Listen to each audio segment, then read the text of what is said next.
board on. All right, now, so as you may have found out, I am posting these videos to my YouTube channel that's linked to the full videos tab inside Canvas. So if you go to the home page in Canvas, click full videos, it should take you directly to that channel. And I've started labeling them Chem 2341, and then chapter 1, part 1, chapter 1, part 2.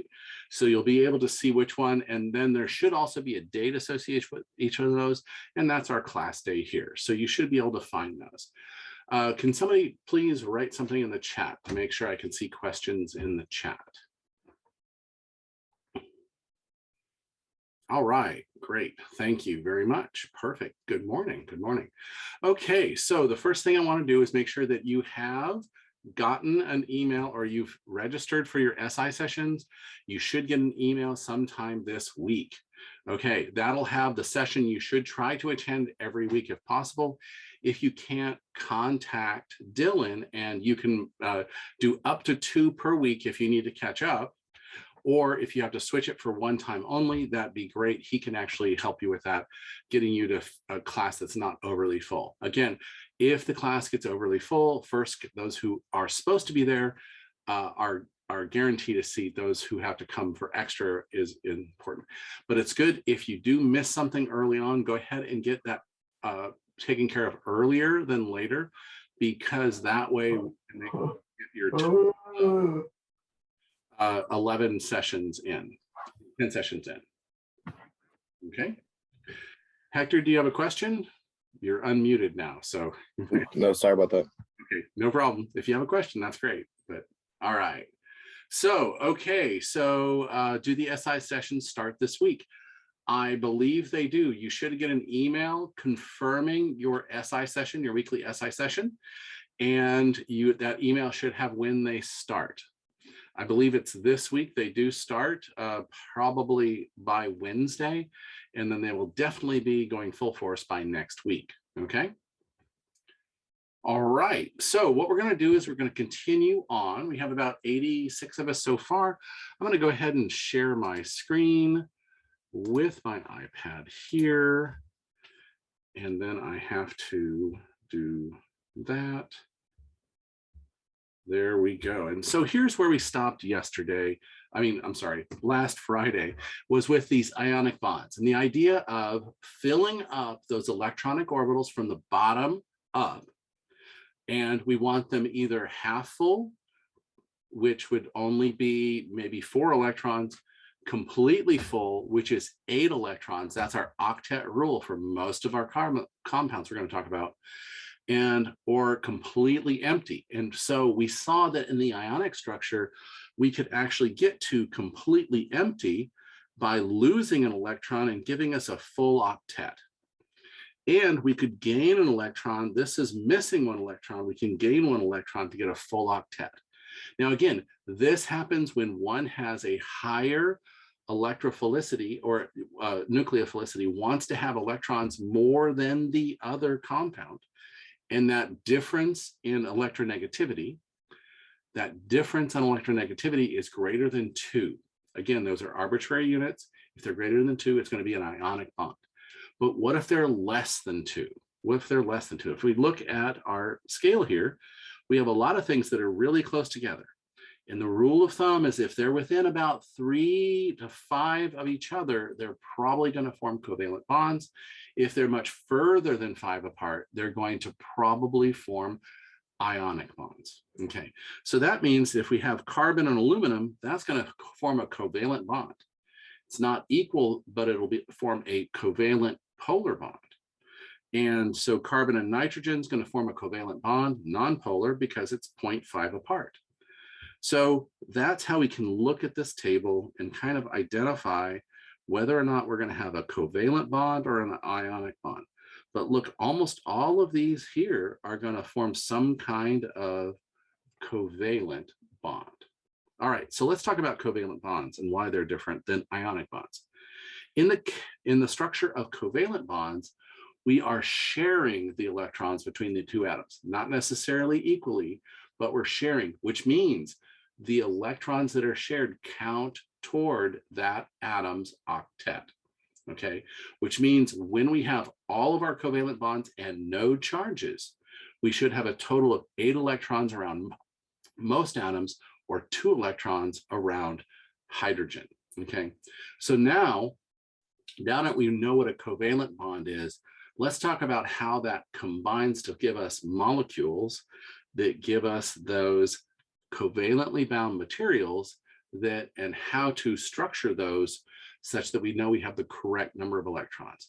And we call those Lewis dot structures. Okay, so we're going to use the Lewis dot structure method to make sure we have those covalent bonds with 8 electrons around all the major atoms and 2 electrons around things like hydrogen. Okay, so let's continue on here. So the first thing we have to think about is, well, you know, an atom or a bond can break apart in a couple different ways. The first way it can break a bond is what we call heterolytically, or different. Hetero meaning different. So heterolytically means that one takes the 2 electrons from the covalent bond and one loses electrons. So you're going to end up with 2 charged species, one negative that took the electrons and one positive that the electrons were taken away from. So we call this heterolysis or heterolytic bond cleavage. This is going to happen a lot in our first few chapters. The other kind of breakage we can have is we can break that bond by taking 1 electron and going away with each atom. Okay, and this is called homolytic cleavage because each atom gets the same number of electrons, they each get 1, and they generate an unpaired electron, which is called a radical. We're going to do a lot of work with those in chapter 10, but I want you to see that there's 2 ways to do that. And for the most of the chapters, we're talking about heterolytic bond cleavage, breaking where we have electrons leave with one group, the more electronegative group, and the electrons being taken away from the less electronegative group. Okay, so I'll continue with that structure there. So let's look at our ionic bond here. Okay, I'm sorry, let's look at these 2 atoms here. In chlorine, if we looked at our periodic table right here, we would see that chlorine right here is in group 7A. So chlorine being in group 7A means it has 7 valence electrons, okay? And it's this 3p section and this 3s section that are going to have those 7 electrons, okay? All of the electrons here and here are now core electrons because they're covered by that 3rd energy level. So chlorine has 7 valence electrons. However, it does have 10 core electrons. Okay, so let's go back to our example here. And it is right here. So if our chlorine has 7 core electrons, 10 core electrons, but it has 7 valence electrons, we need to figure out how to get 7 valence electrons into 8 valence electrons so that we can have our octet rule satisfied. So in this case here, the way we can do that is we can take, okay, we have 7 electrons here, so we have an unpaired electron. And we have 7 electrons here, and we have an unpaired electron. What if we took those 2 unpaired electrons and shared them between those 2 chlorines? Okay, so notice we have a single barbed arrow here. That means we're moving 1 electron. Okay, single barbed arrow, we're moving 1 electron. Now those 2 1 electrons are going to share in between those 2 chlorine nuclei. Okay, so now let's count how many electrons we have around each chlorine. Well, we have the 1 electron here and the 1 electron here. So that's 2 electrons plus 3, 4, 5, 6, 2 more electrons, 2 more electrons, 2 more electrons. For a total, we have 8 electrons around chlorine now because it's sharing an electron with the neighboring chlorine through the covalent bond. Okay, so covalent bonds are always 2 electrons for each covalent bond, and they contribute electrons to the octet rule. This chlorine now has 8 electrons because of those shared electrons. Now, in contrast, this chlorine over here also has 8 electrons because it gets to count those 2 electrons that it shares with the bond plus its lone pairs here. So it has a total of 8 valence electrons. So it satisfies the octet rule. Okay, so what we've done here is we've taken 2 things with 7, shared 1 electron from each of them to generate a covalent bond. And now each atom has a full octet, 8 electrons around each of those nuclei. All right, does that make sense? Okay, so go ahead and ask questions in the chat. I'll try to make sure I answer those. So now we've seen how we can take the valence electrons on 2 neutral atoms, share them, and end up with a neutral molecule in a new bond. Okay. So, okay. So let's talk about whether or not we can have Lewis covalently bound materials that can actually have charge.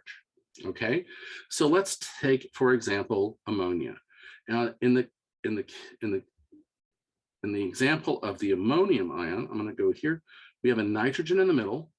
We have a bond to hydrogen, a bond to hydrogen.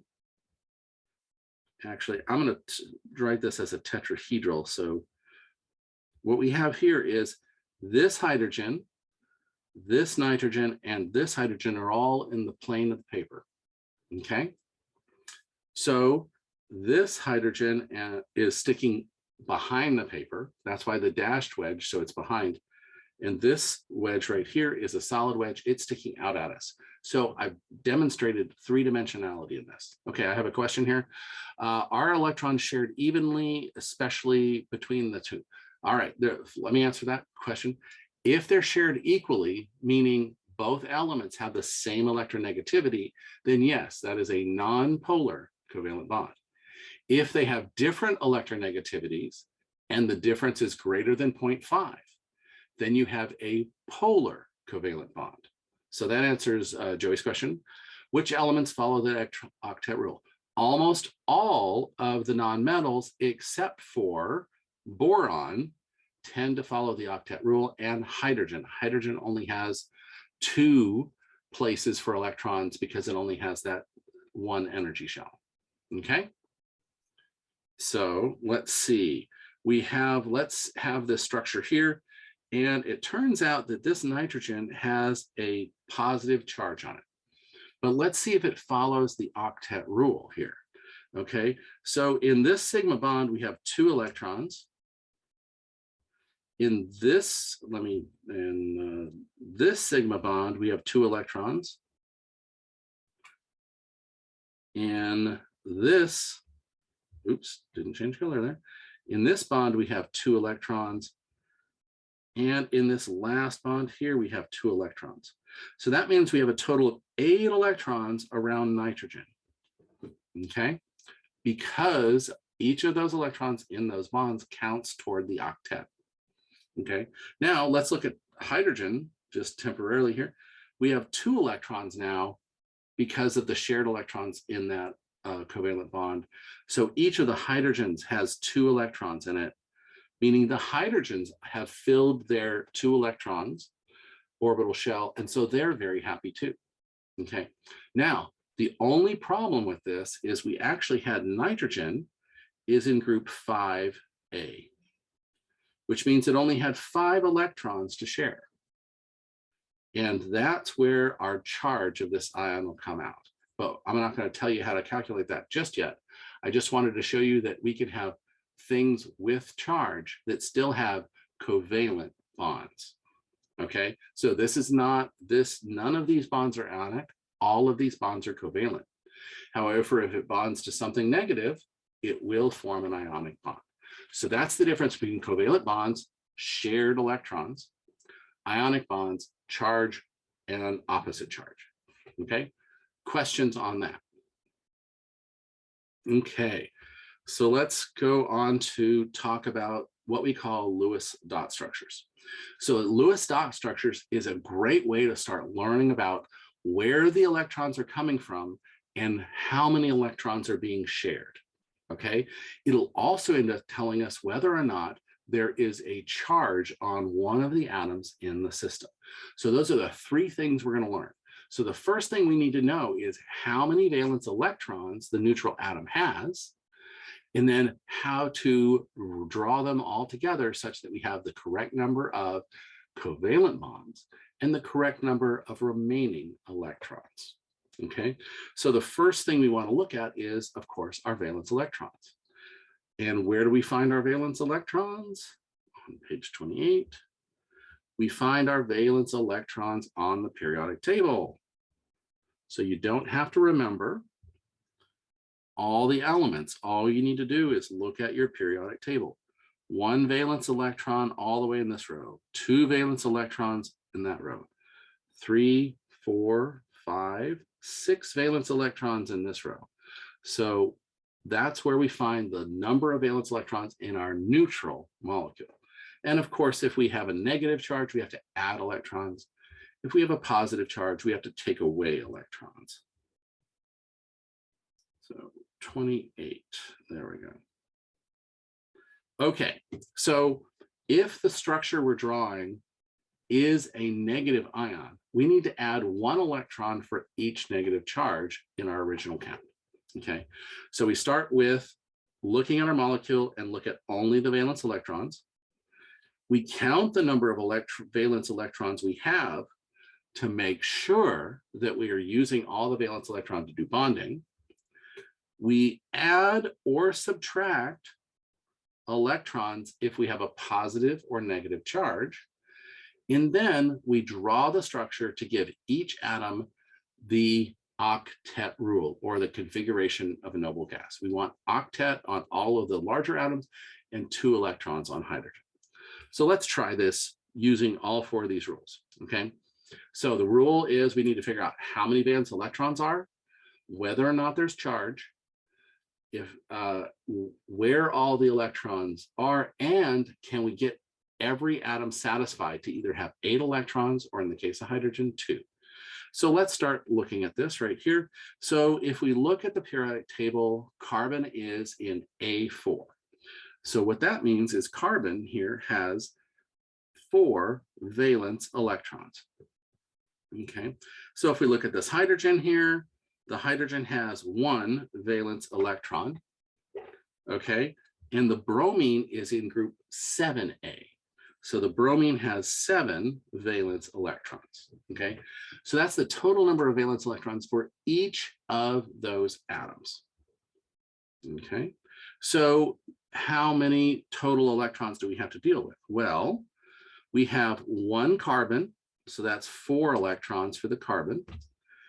We have 3 times 1 electron for the hydrogens. Okay, and then we have 7 electrons for the boron, for the bromine here, which means we have a total of 14 electrons to deal with.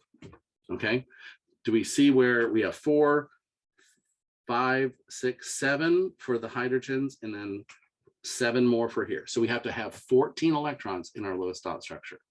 Okay, and that's all because we have 1 carbon, 3 hydrogens, and 1 bromine. Okay, so let's try to figure out how to do this. So let's see, we have a carbon,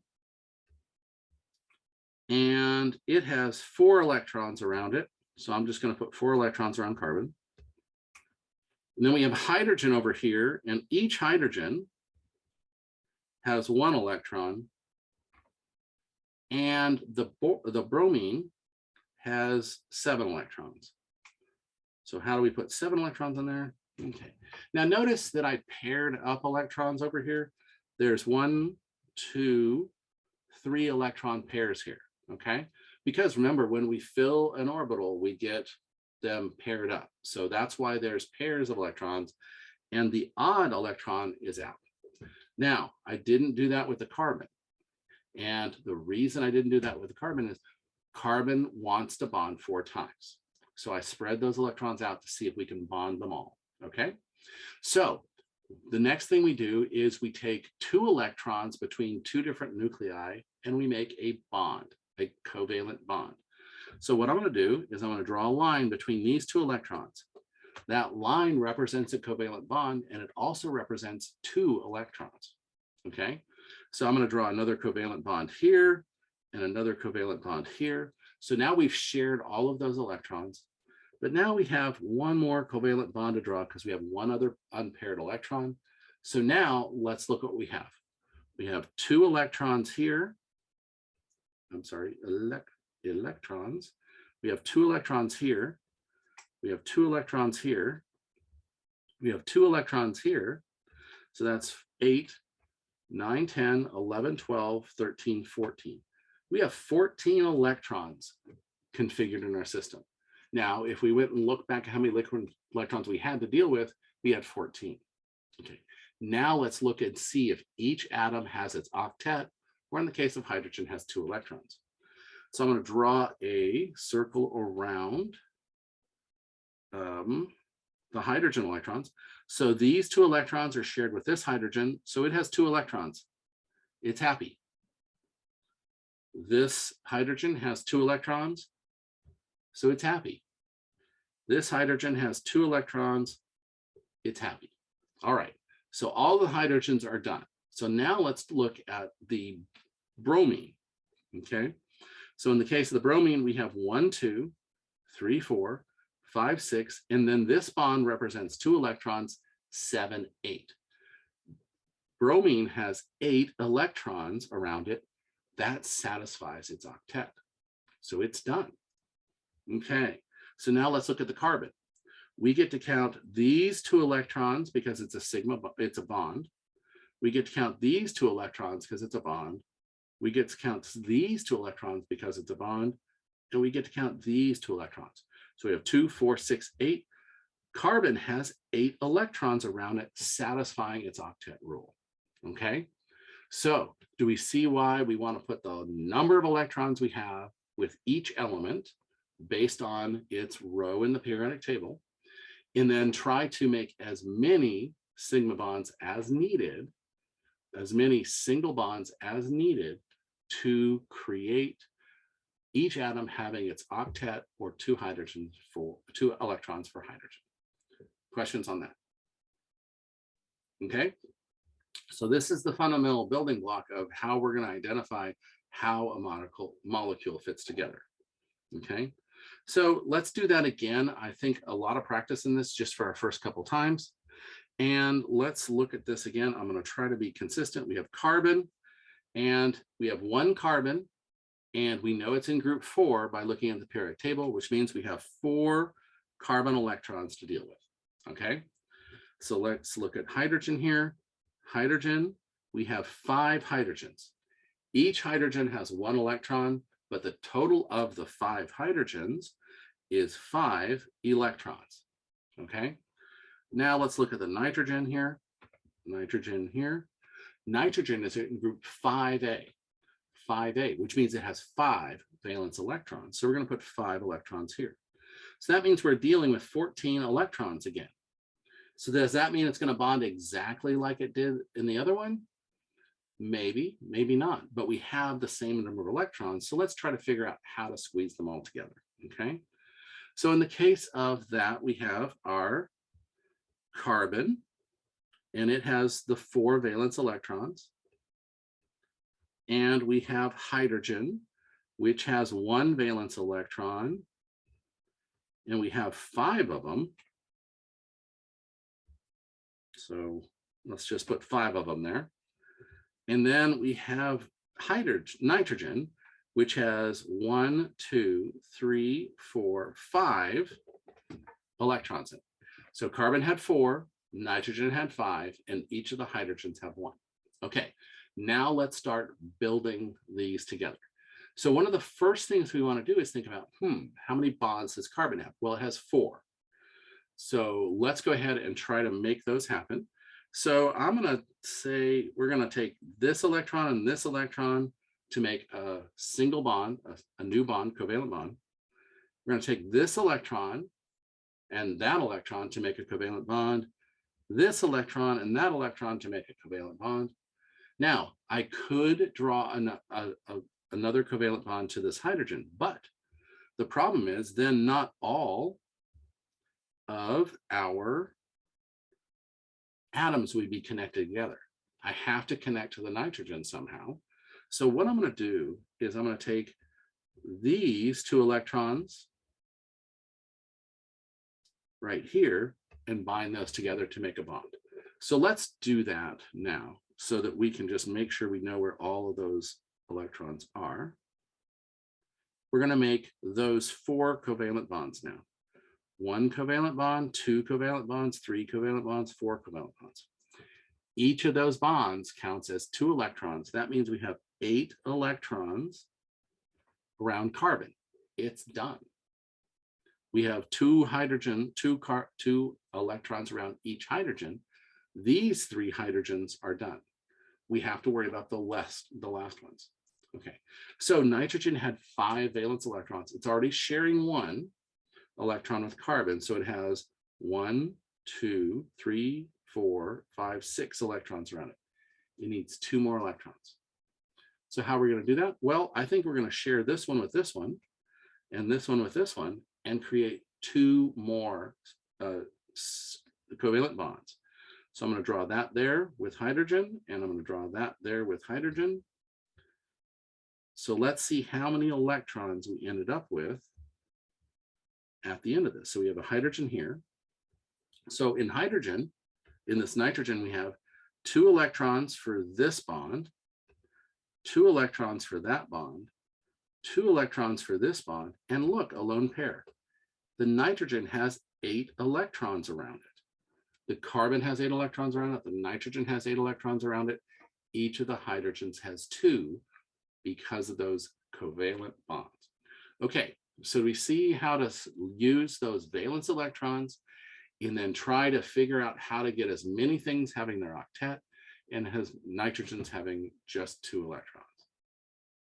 Okay, all right. So Excuse me? yes. I'm sorry, I just had a question. I saw on in the book it said like it showed like nitric acid has a different structure in the Lewis dot structures than what you would expect just based on the formula. And it basically said like the knowledge comes from experiments. And if you've forgotten some of the structures, just to look back on it. Is there something like in particular you'd want us to review for that? Most of the time in structures we draw here, they're pretty straightforward and obvious. And as we get to a different way to draw things, it'll be very obvious that it's one kind of structure. The only kind of structure that you will have to have more than one Lewis dot structure is what we call resonance structures. And I'll talk about that later in this lecture. Okay, thank you. So most of the time, what we'll end up doing is we'll end up having 3 bonds around nitrogen if it's neutral, 4 bonds around carbon if it's neutral, and then we'll be able to see that kind of certain atoms will do that time and time again. Now we have some rules there. So here's the exceptions to the octet rule. Number 1, most of the elements in that second row, carbon, nitrogen, oxygen, fluorine, will obey the octet rule. Okay, they will obey the octet rule. So always you'll see them having 8 electrons around them. They might be charged or not charged, but they'll try to always have 8 electrons around them. Okay, now once we get down one where we can see the the phosphorus and the sulfur, that means that they can actually use those upper orbitals. And when they use those upper orbitals, they do not follow the octet rule. So carbon, nitrogen, oxygen, fluorine almost always use the octet rule. Sulfur and phosphorus can have up to 10 or 12 electrons around them, usually just 8 to 10. Okay, so let's look at phosphorus in particular, because it can form these weird 10 and 12 electron complexes right here. So if we look here at this right here, how many bonds do we have to phosphorus? We have 1, 2, 3, 4, and 5. Each of those bonds is 2 electrons. That means there's 10 electrons around this phosphorus right here. If we were to change it so it only had 4 bonds around it, it only has 8 electrons around it, but phosphorus is in the group that should have a total of 5 valence electrons.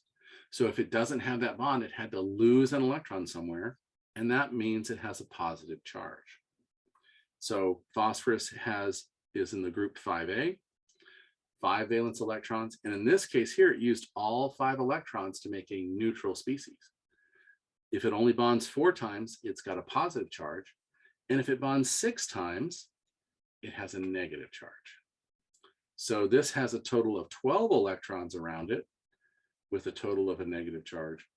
And so this is an exception to the octet rule. We're not going to see it very much, but I wanted you to be aware of it. Okay. The other exception to the octet rule is some molecules like beryllium and boron prefer to have 2 or 4 or 6 electrons in their outer shell. The most common that we'll deal with is this boron compound, boron trifluoride. So technically, there's only 6 electrons around this boron. However, if you look at those fluorines, each of those fluorines has 8. So the fluorines satisfy the octet rule, but the boron doesn't. It'll have 3 bonds to it. Okay. Questions on octet rule? Carbon, nitrogen, oxygen, always. Boron can have 3. Phosphorus can have 5 bonds or 6 bonds, or sulfur. All right, so now that we have kind of our octet rule in our head and kind of how to draw Lewis dot structures, let's play with that a little bit more and look at the charge. When I first drew that ammonia compound, I said, it's gonna have a charge on this nitrogen. Now I'm gonna show you why. We have to calculate that the charge on the nitrogen by looking at the number of valence electrons it has plus the number of shared electrons it has. So let's look at that as an equation. So the equation we have is we want to look up the number of valence electrons. Where do we get that? Periodic table. Row A, 1, 2, 3, 4, 5, 6, 7 tells us how many valence electrons we have. But when we bond them, we only get half of those electrons that are shared. And so this counts as bonded electrons, and we only get half of them because remember, one bond has 2 electrons in it, but we only get to have 1 of those. So that's why we have half of the shared or bonded electrons. Now we get to subtract all of the unshared electrons, which tend to be lone pairs. Most of the time, they'll be lone pairs. Okay, so that means our formal charge is equal to the number of valence electrons minus half of the shared electrons minus the unshared. Big thing here for all you algebra people. We must do the thing in brackets first before we subtract it from the valence electrons. So let's do a couple examples for that. So let's calculate the formal charge of this ammonium ion that I drew for you before. Now, if we look at the Lewis dot structure right here, we have a total of 8 electrons around nitrogen, which is what we wanted. We have a total of 4 bonds. Each of those bonds has 1 electron. Okay, so let's look at the formal charge of hydrogen here. Okay, so our formal charge is equal to the number of valence electrons, which in the case of hydrogen is 1, minus 1/2 of the shared electrons, which in this case here is it has 1 bond. 1 bond has 2 electrons. So that means it's 1/2 of 2. There's 2 shared electrons. And then minus, we have no lone pairs on hydrogen. No lone pairs on hydrogen. So that's going to be a 0. So 1/2 of 2 is 1. So 1 minus 1 is equal to 0. That means our formal charge on hydrogen is 0. It had 1 electron it brought in, it shared its electron with somebody else and now has that other electron to satisfy its full orbital. Now let's do the same thing for nitrogen. Okay, so nitrogen, if we look at the group, it has 5a. So if we look at our formal charge is equal to valence electrons minus 1/2 of the bonded electrons minus unshared electrons. Okay, so formal charge is equal to 5 valence electrons. Nitrogen is in group 5a, therefore it has 5 valence electrons, minus 1/2 of the shared electrons. So we have 1 bond, which is 2 electrons, 2 bonds, 3 bonds, 4 bonds. So that's 1/2 of 4 bonds, okay? 2 electrons in each bond. So that means we have 8 electrons right here. Oh, wait, hold it.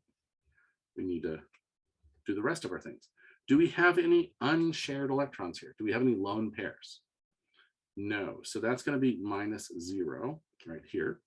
So that means 5 minus 1/2 of 8 is equal to 4 minus 0. We're going to do this first, so that makes 4. So it's 5 minus 4 is equal to plus 1. So that means nitrogen has a formal charge of plus 1. Okay, so let's go back and look up here. So if the hydrogens all have 0 and the nitrogen has a plus 1, that means the entire molecule, the entire covalently bound molecule has a charge of plus 1 because the nitrogen plus all of the hydrogen zeros equal plus 1. Now, it is possible to have something in your molecule be minus 1 and something in your molecule to be plus 1 to give you a neutral molecule, but the formal charge on each of the atoms is going to be different. All right, so let's do one more, okay? Questions on that calculation? I want to do that one more time and kind of show you why different ions can be different ways. All right, so let's look at this compound here. Let's do the formal charge for oxygen first. So let's go ahead and circle the oxygen in red. So we have this right here. We have this one right here, and we have this one right here. So we're going to do the formal charge of this oxygen here first, and then this one, and then this one. Okay, so we have oxygen. And let's see, it's in group, let's see, 6A. So that means it has 6 valence electrons. Okay, so we're going to put that in formal charge is equal to 6 minus 1/2 of the shared electrons. It only has 2 electrons that are shared. It's forming 1 bond with a nitrogen. So that's going to be 2 minus the unshared electrons. It has 1, 2, 3 lone pairs. That's a total of 6 electrons. Okay, so if we do our math, we have formal charge is equal to 6 minus 1/2 of 2 is 1 minus 6. So that means formal charge is equal to 6 minus 7, which is equal to minus 1. So this oxygen has a minus 1 charge. Okay, so let's look at this oxygen here. Now it's exactly the same. This number 2 oxygen is the same as the number 1 oxygen. Do you see how it has 1 bond of nitrogen? It has 3 lone pairs. So it means that this one's going to have a formal charge of minus 1 also. Okay, wouldn't it be 1 minus 6 is equal to 1 minus 6 is equal to minus 5. Wait, hold it. On the PowerPoint, you put 1 minus 6, and I think it's supposed to be plus 6. Okay, is my equation written wrong there? Wait, but Algebraically, don't you have to distribute that negative? Well, but you do the stuff in the box first. So we have 6 minus 1. You can't have 6 minus 1. So that it would be 1 minus 6 is. Wait, hold it. I'm doing math live. That's hard. Let's see.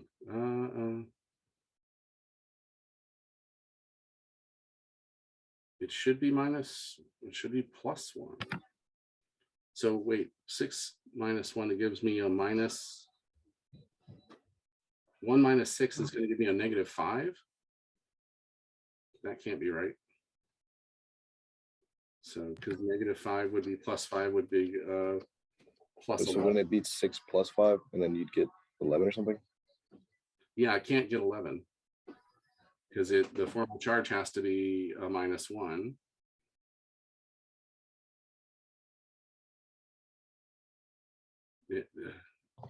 I have a Is my question. equation messed up?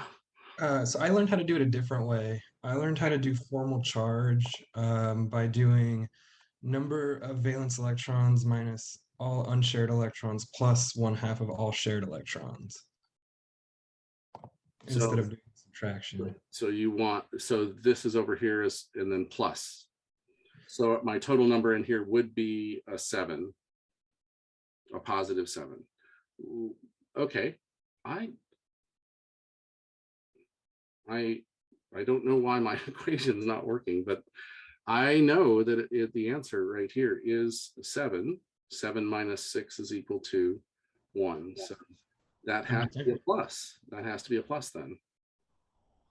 So this equation might be wrong. Let me double check the book and I'll get back to you because I know that formal charge is there, but what did it? So what Ian just said, basically you have like the same formula. It's just like your 1/2 shared and then unshared is just like flipped. Okay, yeah. So this, you're saying that this goes here and this goes here, but isn't it plus? I think that's the same thing. Okay. I think my equation's wrong. I'll double check that and we'll just, maybe if it's plus, that makes it -1, which should be correct. And if it's plus, that should be -1. I guess it didn't affect the previous ones because we were just subtracting 0. So Right. I guess, yeah. Yeah, I think it is a plus. I'll double check that. Where's my book? Yeah, the book uses a different terminology for it, but it basically says the same thing about that. I can't believe my notes are wrong on my PowerPoint. Okay.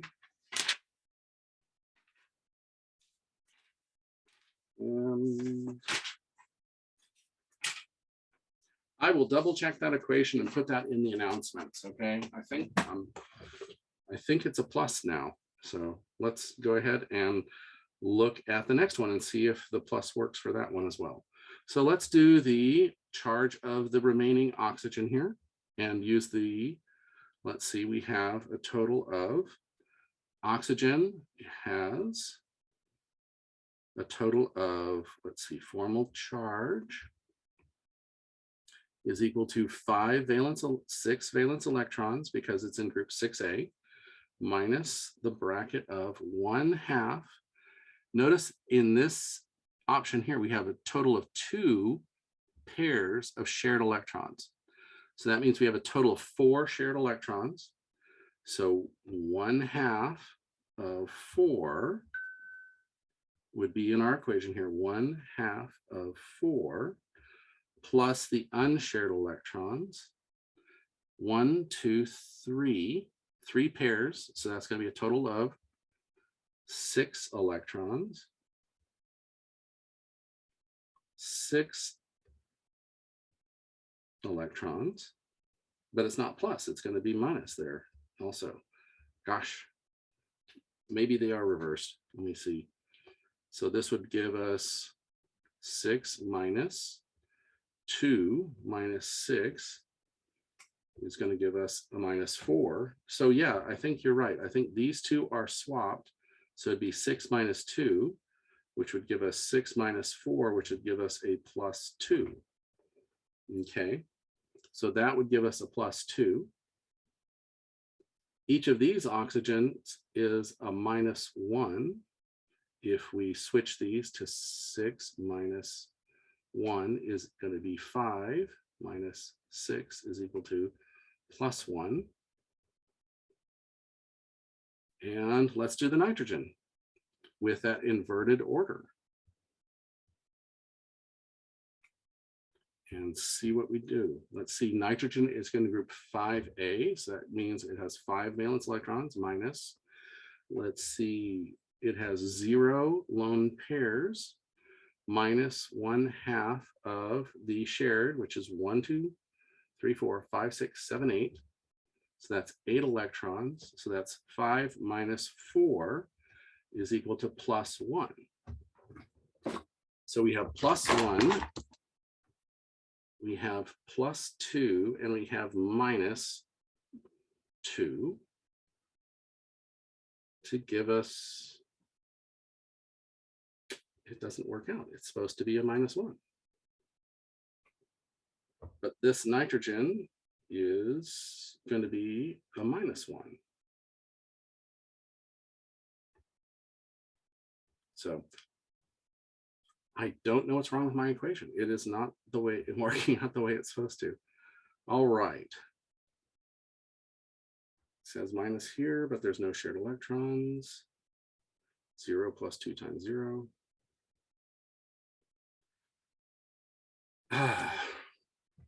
I'm going to have to re-record that and post that there. There's something wrong with my equation. I'm not sure what it is, but we will go ahead and I will give a special, when I record the problem set, I'll show a new equation that's going to be working every single time. And we will calculate that formal charge on the homework. By the way, that's going to be released sometime today. So you'll be able to see that. I think in the book, it didn't have the parentheses, but I'm not sure if that changes anything. It should, because when you don't have the parentheses before, because we're looking at the shared and unshared electrons versus the number of valence electrons it came with. So those are the ones that are these are the ones that aren't shared at all. So they count 100% toward the valence electrons. These are the ones that are shared, so they only count half. So in theory, it should be those two added together minus whatever the valence electrons they had. I think you're missing a part because, like, I don't know if this is right. I just looked it up on Google, but it says formal charge is equal to number of valence minus the number of non-binding minus the total number of electrons shared in bonds. Minus the total number of electrons shared in bonds. So that's leaving out the 1/2. Right? So unshared or unbonded. And it still divides on 2, the one that's on Google. Okay, that's what it says on Google, eh? Well, that's not what it says in the book. Okay, again, I don't know why this is not working. It always worked before. I'm confused. Okay, so I will re-record that section, and actually I'm going to have this class again later today, and so hopefully it'll be fixed by then. Z is equal to 1/2 S minus U. So it's 1/2 the shared minus those, but there's a bracket there that has to be in there somewhere. Okay, they say it's no parentheses. Okay. All right, I will re-record that and we'll have that on this afternoon. But let's move on and go ahead and get to ways to look at these things. So there's a lot of different ways that we can bind these atoms together with and without a charge. So for example, in water here, we only have 0 formal charge on oxygen and 0 formal charge on the hydrogens, meaning the whole molecule has 0 charge. And we expected water to have a neutral charge because we know it to be neutral. So we can work with that. But there's a lot of different ways to create these covalent bonds and still have charged species, both positive and negative species. So some of the common. Okay, so now we can calculate formal charges. Unfortunately, I mixed up an equation from one of my other books with equation for this book. So that equation is this one at the bottom, where it is bracketed with a plus sign here. And so we're not going to use that equation. We're going to use the equation that's in the book, which is formal charge is equal to the number of valence electrons minus 1/2 the shared electrons minus 1/2 the unshared electrons. So that's 1/2 the shared electrons minus 1/2 the unshared electrons. So think of shared electrons as the electrons in the bonds, the unshared electrons as lone pairs or radicals, and the valence electrons as that group number from the periodic table. So that being said, let's go ahead and go back to that ammonia that I drew before in three-dimensional structure and look at what kind of charge it has on all the different elements. So if we start with the hydrogens here, we're going to start doing the hydrogens. We have the formal charge is equal to the number of valence electrons hydrogen brings, which is 1, minus 1/2 of the shared electrons. There's 2 electrons in that bond between the hydrogen and the nitrogen. So that's 1/2 of 2 minus 0 unshared. There are no lone pairs on hydrogen. So that's going to give us a formal charge of 1 minus 1, which is equal to 0. Okay, so there's 0 charge on each of the hydrogens. Notice how each of the hydrogens only has 2 electrons between the hydrogen and the nitrogen. Therefore, there's a single bond there. So all 4 nitrogens will calculate out to 0. Now, let's do the same thing for nitrogen, okay, in this same structure. And so we'll start with the nitrogen here. So again, the equation is formal charge is equal to the number of valence electrons minus 1/2 of the bonding electrons minus the unpaired electrons. So in nitrogen, we have it as a group 5. So it's the number of valence electrons it brings is 5 electrons. We're going to minus 1/2 of the shared electrons. And there are 1, 2, 3, 4, 5, 6, 7, 8 shared electrons. So that's 1/2 of 8 minus 0 lone pairs. There are 0 lone pairs in our structure here. So that means our formal charge is equal to 5 minus 1/2 of 8 is 4 minus 0, which is equal to plus 1. That means the formal charge on nitrogen is plus 1. Okay, now we have a plus 1 on the nitrogen and 0 for all of the hydrogens. Therefore, the net charge of the entire molecule is plus 1. Okay, let's do something a little more complicated, and we're going to look at this resonance structure. This Lewis dot structure, because look, we have a total of 4 electrons shared here, meaning that's 2 bonds, because bonds are only 2 electrons. So let's go ahead and look at the formal charge of both of these oxygens, since they are electronically the same. We look at the same number of electrons around them. So let's go with oxygen, which is in group 6A, so it should have 6 valence electrons minus 1/2 of the shared electrons. And in this case, there are 2. And then minus the other ones. We have 1, 2, 3, 1, 2, 3, 4, 5, 6 unshared, minus 6. Okay, so that's 6 minus 1/2 of 2 is 1, minus 6 is equal to minus 1. So this oxygen has a charge of minus 1. Okay, and this oxygen has a charge of minus 1. So that means that we have at least 2 of those have a -2 charge. So we have 2 minus charges already. So let's see what we have at the other oxygen here. That other oxygen has a total of 4 electrons shared. So oxygen is in group 6, so there's 6 valence electrons, minus 1/2 of the shared electrons, which is 4, minus the unpaired electrons, which is 1, 2, 3, 4, 5, 6 again. So now we have 6 minus 1/2 of 4 is 2, minus 6 is equal to minus 2. So that's a total of minus 2, and so we have 2 more oxygens. So we have a total of minus 1 for each of the other oxygens. So far, we have a -4 charge. So let's look at nitrogen. Okay, so nitrogen is group 5A. So that means we have to start with 5 valence electrons. And we get 1/2 of those shared electrons, which is right here. So that's 1/2 of 4. And then lone pairs. There are no lone pairs on nitrogen. So that's going to be -0.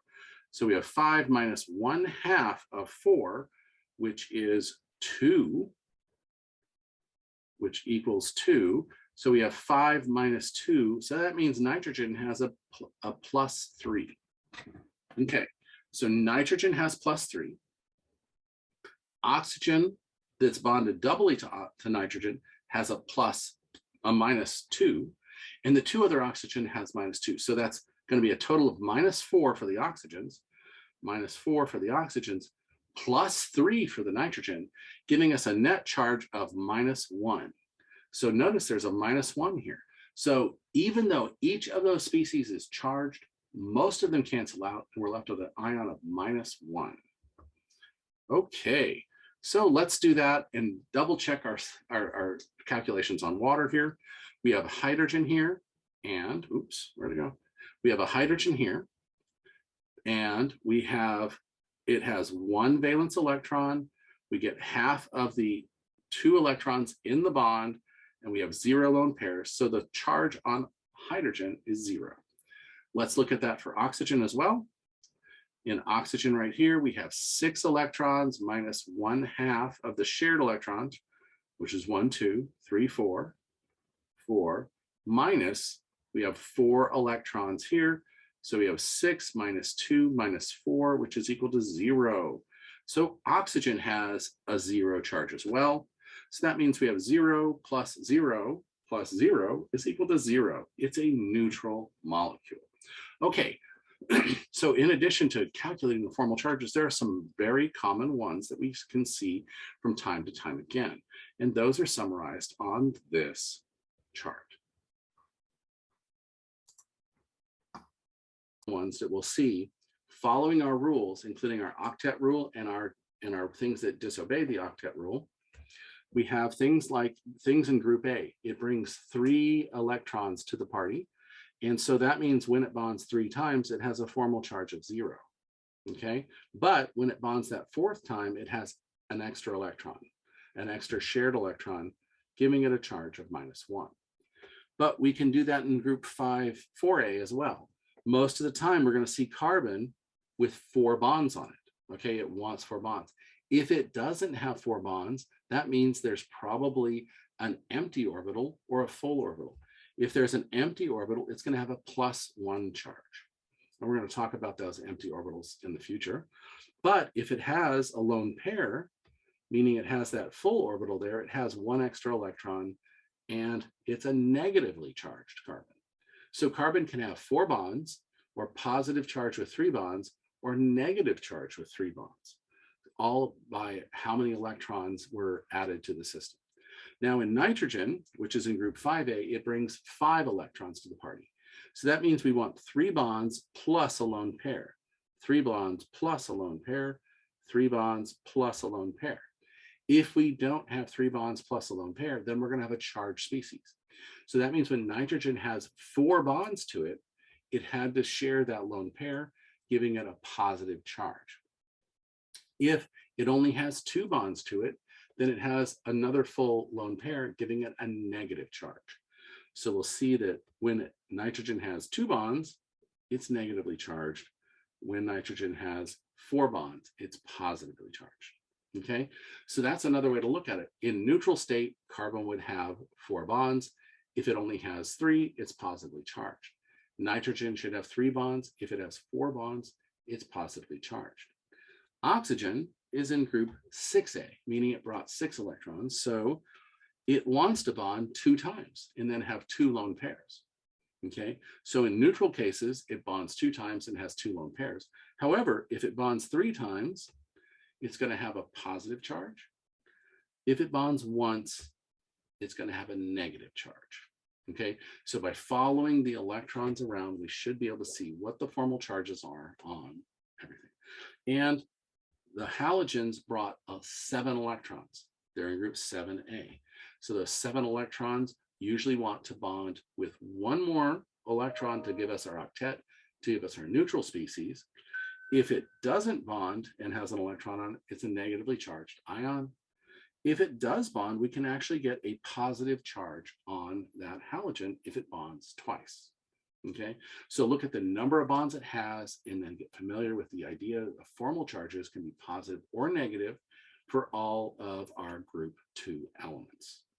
All right. May I ask a question real quick? Yes. On the carbons, for the +1 and -1, they both have 3 bonds, correct? For the +1 and -1. Yes, but notice one of them has a lone pair, making it negative. The other one is missing both a single electron or a pair of electrons, making them positive. Thank you. Okay.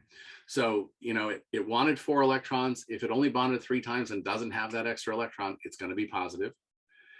It wanted to bond 4 times. If it bonded 3 times and has a lone pair, it has to be negative. Okay. All right. So that being said, let's talk about different ways chemists write things. Okay. Because what we're going to see is pretty soon after chapter 2, almost everything's going to be written this way or this way right here. Okay. So, but we always start with an electron, the Lewis dot structure to help us understand why the bonds are forming and what kind of bonds we have. Okay, so let's start looking at different things. So the first one, this would be really hard to draw on the board every single time, trying to draw the spheres and the sticks and shading all the balls. But it gives us a great idea, and the idea that these are 3-dimensional objects. They are not flat, they are not lines, they are not sticks. They are 3-dimensional objects with nuclei in them. And so this is a great representation when you have a computer. But let's just start figuring out how the bonds are happening. We want to use our Lewis dot structure or electron dot structure. That tells us that, look, right in here, we have 2 electrons between that oxygen and that carbon, meaning we have 1 bond there, and we can count the number of electrons around each of the atoms to see if they have an octet or 2 electrons around hydrogen. That's the benefit of the electron dot structure. But again, if we're writing that along and we're doing a whole bunch of structures, it'll be difficult to do that. So what we've done is taken out all of these shared electrons and turned them into lines. When we take those shared electrons that are a bond and turn that into a line, we know that each of these lines is worth 2 electrons. So we have 2 electrons to this hydrogen, 2 electrons to that hydrogen, etc. And we have 8 electrons around carbon. So the dashed formula really tells us a lot about where the electrons are, but it's a lot easier to draw. But notice we also leave those lone pairs on this oxygen. Sometimes it's best to leave those lone pairs on there so we can figure out the molecular shape. And we're going to talk about that next. Then the next kind of way is what we call the condensed formula. Okay, so if we look over here, this carbon at the end has a carbon and 3 hydrogens on it. So we can call that carbon with 3 hydrogens on it in this one right here. Okay, so this is this right here. Okay, so then the next thing over is a carbon with 2 hydrogens on it. We say, oh, carbon with 2 hydrogens on it. So when we see this, the hydrogens are bonded to the carbon and the carbons next to each other are bonded to each other. Okay. And likewise, this CH2 is bonded to both a carbon and an oxygen. So it's in between the carbon and the oxygen. And so this carbon's bonded to these 2 atoms here. So this is the condensed formula. This is the second most common way you're going to see chemical structures drawn in this book. Okay. The most common is what we call the line bond formula.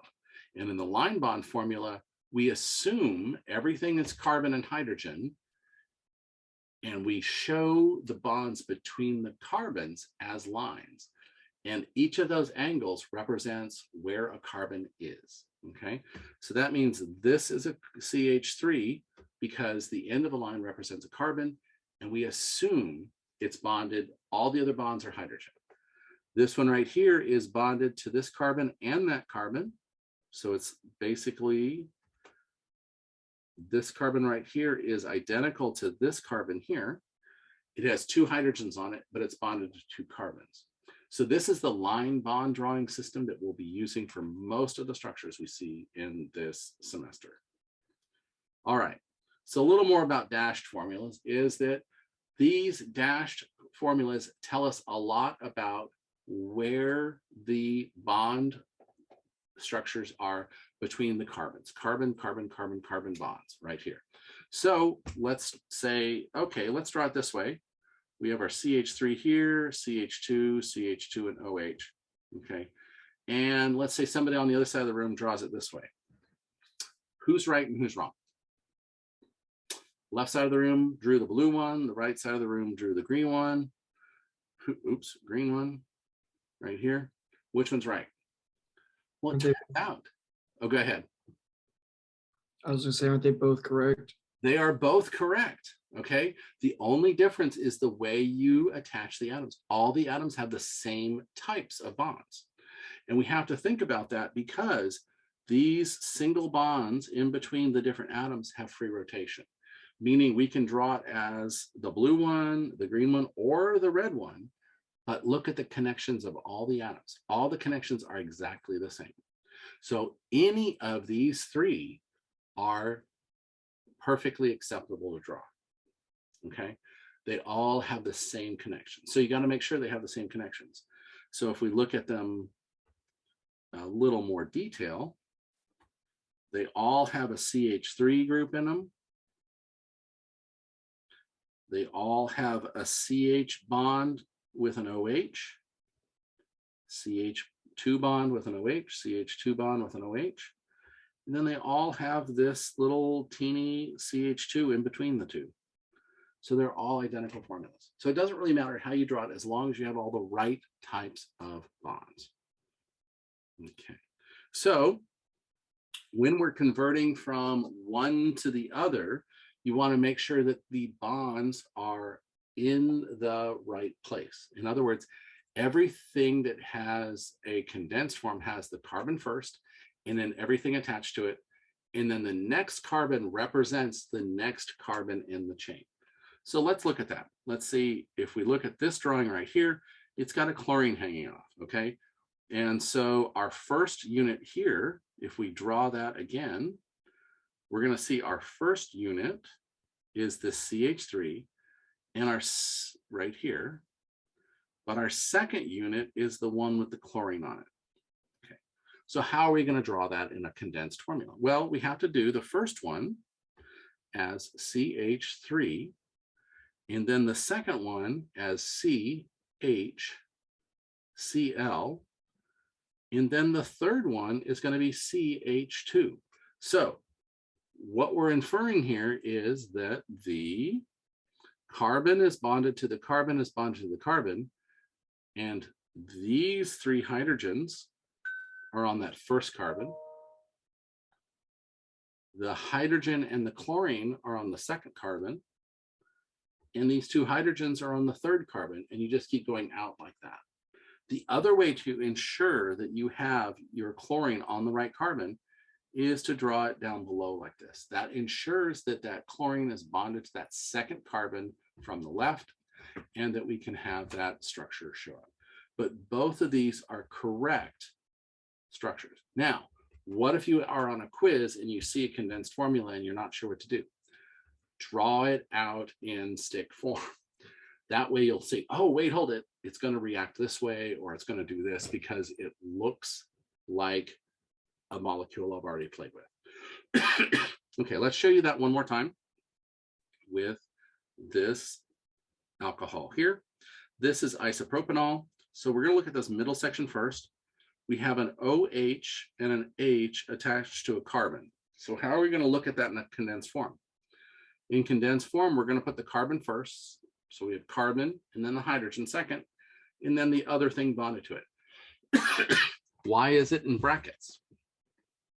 Because the H is on the oxygen. The second H is on the oxygen. Okay, so we want to make sure that we see that that second H is on the oxygen. So we have a bracket there. The other way to do that is to have the OH hanging off just like that as well. Okay, so, but one acceptable form is to actually do it like this, where this carbon has a hydrogen on it, and it's understood this oxygen is bonded to that second carbon, and then these two groups are at the end. Okay, so that's not quite as clear as either one of these top two, but it is an acceptable formula. Okay, now the last way to do that is like, hey, well, we have two CH3s here. Why don't we just put those together in a group and say we have two CH3s attached to this one carbon and then have the OH there. Okay, so that's another lazy way of doing this, that we want to actually minimize the writing we do. We say that we have two of the same groups bonded to that same carbon, and then we have the other things bonded to it. The hydrogen is bonded to it, and the OH is bonded to it. Okay, does this make sense about how to look at condensed structures? Okay, so, but most of the time, we're going to be doing what we call bond line formulas, the little squiggly lines. Okay, so I want to be very sure you understand what's happening with each of these lines and what they mean. First of all, each line represents a bond, typically between a carbon and another carbon, unless explicitly said. Okay, each bend in a line or the end of a line represents a carbon atom, unless explicitly drawn as some other atom. Okay, there are no C's written on any of these, and there are no H's written on any of these. Everything is assumed to be carbon and hydrogen unless you explicitly say it's not. Okay, so that gives us an idea that, okay, well, gosh, so I have to assume where all the hydrogens are, and I have to look at each of the lines as a bond between the different carbons. Okay, so that means that we have to pay attention to all the other atoms that are there. We have to think, oh, if we rewrite this, we need to remember that there's this many hydrogens or this many other atoms. Okay, so let's do an example. Okay, so in the example here, we're going to have this one, which we saw in the condensed form, right? We saw this chlorine is on the second carbon here. Okay, but in bond line formulation, we again want to start where all of the carbon bonds are only written by lines. So we're going to have, in this case here, we're going to have a line here, a line here, and a line here. Okay, that's going to represent all of the carbon-carbon bonds. So we're going to do line, line, line. Okay, now, what does this mean? At the end here, this represents a CH3. We assume that the three other bonds required for that carbon are hydrogens. Okay, now we're going to assume that this one here has two hydrogens on it, and that this one here has three hydrogens on it. Okay, so that we don't draw carbon, we don't draw C's or H's, we just assume they're there. Now, we have to be explicit about every other type of element, which means that in this case here, we have to draw a line here and put a chlorine. Okay, so what does this mean? Our line structure for this compound is CH3 followed by a CH2 followed by a CH2 followed by a CH2 3, and then the chlorine. Okay, do we see how this group here ends up being a CH3 group? This group here ends up being the other CH3 group. The fact that there's two bonds here means there's only opportunity for two more hydrogens for a total of 4 bonds to carbon. And we assume there's another hydrogen here because we have 1 bond to carbon, 1 bond to carbon, 1 bond to chlorine. It needs that 4th bond. We are assuming there's a hydrogen there. So this is our bond line formula for this compound. All right, is that making sense? So we're getting lazier in the fact that we're not even writing C's and H's, but we know that unless it's otherwise said, we're going to have a total of 4 bonds to carbon And if it's not to some other element, it's going to be hydrogen. All right, let's do the same thing for here. So we have our line. So we're going to have nitrogen because it's not carbon. We have to label it as nitrogen. But then we have on this side of it a CH2 and a CH3. So that's going to be a line and then an end point. So this is the CH2 and this is the CH3 because we're assuming that those are carbons at the different ends of the lines. Those are bonds between that are the lines, and everything else is hydrogen. So this carbon right here has a bond to nitrogen and a bond to carbon. It needs a total of 4 bonds, means it has 2 hydrogens on there that they're assumed. All right, let's finish drawing this compound out. And look here, we have a CH3. So that's just going to be a line because the end of that line acts as a carbon. And this has a CH3 on this side, so it has a line. The end of that line is a carbon. So because this is at the end, that's a carbon bonded once to nitrogen. So it's going to need a total of 3 hydrogens. 3 hydrogens. This is a carbon bonded once to nitrogen. It wants 4 bonds. It has 3 hydrogens on it. This is a carbon bonded to a nitrogen and a carbon. It's going to have 2 hydrogens on it. This is going to have 3 hydrogens on it. So the final line drawing looks like this. And it tells us everything that these structures tell us, but it's drawn in a very simple form. We just have to remember that the lines are bonds between carbon and an element. And unless otherwise said, all of the other positions are covered by hydrogen. So that being said, let's go ahead and try this last one right here. So let's see, there's going to be a CH3, a CH there. Okay. Do we see where the different types of carbon are? We have these 3 CH3s at the end. We have a, oops, I have 1 extra carbon here. Oops. There we go. Sorry. We have these 3 CH3s at the end. We have this with 2 hydrogens on it, and this with 1 hydrogen on it because it has 3 bonds there. So let's look at our structure. 3 bonds to carbon, 1 hydrogen. 2 bonds to carbon, 2 hydrogens. All 3 of these, 1 bond to carbon, 3 hydrogens. All right, questions on bond lines. Bond line formulas. Okay, so there's going to be a lot of those in the homework that comes out this afternoon. So, all right, let's show you a couple more here so that when we have circular structures, we can just draw it as that because there's all the 3 carbons are bonded to each other. Everything else is hydrogen. Okay. What about having multiple bonds between carbons? Well, we represent that as 2 lines saying we have 2 bonds between these 2 carbons, and then the other atoms have to be explicitly called out. Notice the OH here at the end is written as OH. Okay, but what this does mean is that if this is a carbon here, it needs a total of 4 bonds, which means it only has 2 hydrogens on it. And this carbon here has 1, 2, 3 bonds, which means it only has 1 hydrogen on it.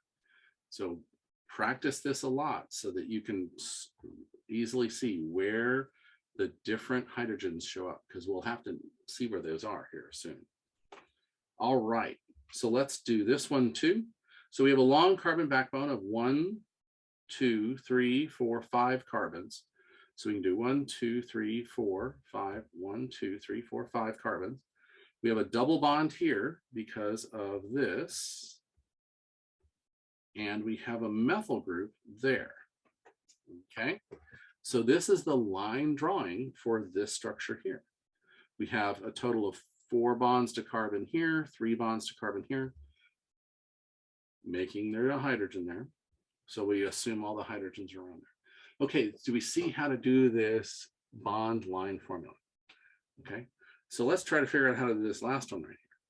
Notice there's a carbon next to a carbon here with no hydrogens on either one. That means there's a triple bond. So we're going to have to do carbon, triple bond, carbon somehow in there, but we don't want to use C's. When we do our line formula, we don't want to use C's. So how are we going to do that? Let's see. We're going to do 1, 2, 3, and then that's the CH3 at the end. 1, and then we have to bend the line for the CH2, and then there's a CH3 at this end as well. So that's the bond line formula for this compound here that has a triple bond. Okay, so those double bonds and those triple bonds are between carbons, and the bent lines show our skeletal structure. Questions about that? Okay, so let's go into one more thing to talk about is our three-dimensional structures. And when I drew that ammonia, I introduced the topic of drawing it three-dimensionally. Most line drawings are done two-dimensionally. But if there is a difference in position between two groups, we have to show the three-dimensionality. So when we show three-dimensionality, we have first a dashed line. A dashed line means it's going inside the plane of the paper or inside the plane of the computer. So it's behind everything else. The ordinary lines are in the plane of the paper or the computer screen, okay? And then the solid wedge is coming out at us, okay? Imagine it's kind of poking out at us. So if we look at this right here, we can see that this methane here is kind of like a jack, where it has a three-dimensional structure. This sphere is behind this sphere in space, and these two, and this sphere is also in front of these three atoms. These three atoms are all in the same area. Okay, so let's look at how we draw that with wedges and lines. Well, if these three atoms are all in the same area, in the same plane as the paper, we're going to draw those with just ordinary lines. Okay. But now the atom that's behind has the dashed line, so showing it's away from us. And the one that's in front has that solid wedge showing it's next to us.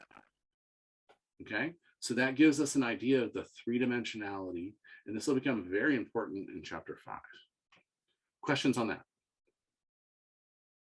Okay, now does it just have to be one center? No, it can be multiple centers where we can have multiple carbons or multiple species. Okay, so in this case here, we have a total of 2 carbons right here, and we have a way to draw it such that we can say that this hydrogen, carbon, and hydrogen are all in the plane of the paper. And that means that these 2 hydrogens here are sticking out at us because of the solid wedges. And these 2 hydrogens here are sticking behind the plane of the paper because of the dashed wedges. Now, that means it can be written in a bunch of different ways. You can rotate it, you can spin it around, and those are all accurate formulas as long as you keep your wedges correctly spaced. Now, when does that matter? Well, it matters because let's say you drew your compound this way first. The bromine, the carbon, and the hydrogen are all in the same plane. But if we take that and rotate it around, the bromine, the carbon, and the hydrogen are still in the same plane, but the hydrogens are now on the other side of the molecule.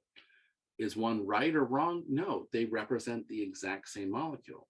In fact, we could do it again, where we have the bromine, the carbon, and the hydrogen, again, all in the same plane, and the 2 hydrogens that are inside the plane and outside the plane. Okay, questions on three-dimensional formulas with wedges and dashes? Okay, so let's combine three-dimensional formula and line drawings. Okay, when we combine three-dimensional figures and line drawings, we need to look at anything that is in the plane of the paper will be those same line drawings. So here we have a CH3, a CH2, and then on this carbon here, we have a total of 4 different groups. We have this CH3, we have this group over here, plus we have an OH and we have an H. Okay, so that means we have 3 different groups. So we have to be very specific about 4 different groups. We have to be very specific about where they are. And so what they say is, look, all of these lines, all of these carbons are in the plane of the paper. The OH is sticking out at us and that hydrogen sticking back. So that gives us an exact representation of that exact molecule. If you were to take it and put the OH in the dash and the H out here, it actually is a different molecule. It's actually a different molecule. So we have to pay attention to where those wedges and where those dashed lines, those dashed wedges are. Okay, so again, we did it again where notice how the carbons are all in the same plane as the paper, and the other materials, the chlorine and the bromine, are behind the paper, and the 2 hydrogens are outside the plane of the paper or the screen. So that's how we can combine line drawings with 3-dimensional formulas. And we can even do that with double bonds and triple bonds, 2 bonds and 3 bonds. So in the case here, our line drawing is in the plane of the paper, including our double bond.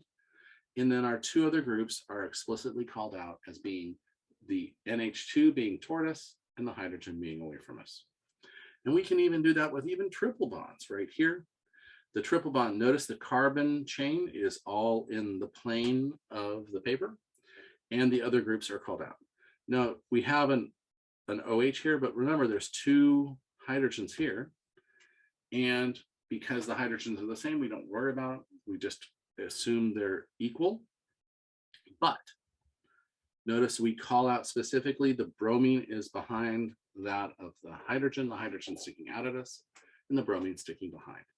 So we can do that even with triple bonds. Notice that all of these representations, trying to get as much of the carbon chain in that flat, in the plane of the paper, is usually done. Questions on that? Okay, so that gives us line theory. And the next thing we're going to talk about is resonance. And so resonance, we're going to take our Lewis dot structures, but show you that there can be more than one valid Lewis dot structure. And that leads to what we call resonance. Okay, we're going to stop here because it's 12:19 and yeah, and we're supposed to go till 12:20. So I'm going to go ahead and write down which slide we stopped on, which was this slide here. And we will pick up here on Wednesday. Okay, I'm going to stop recording. You can go ahead and stay behind, and I will answer any questions.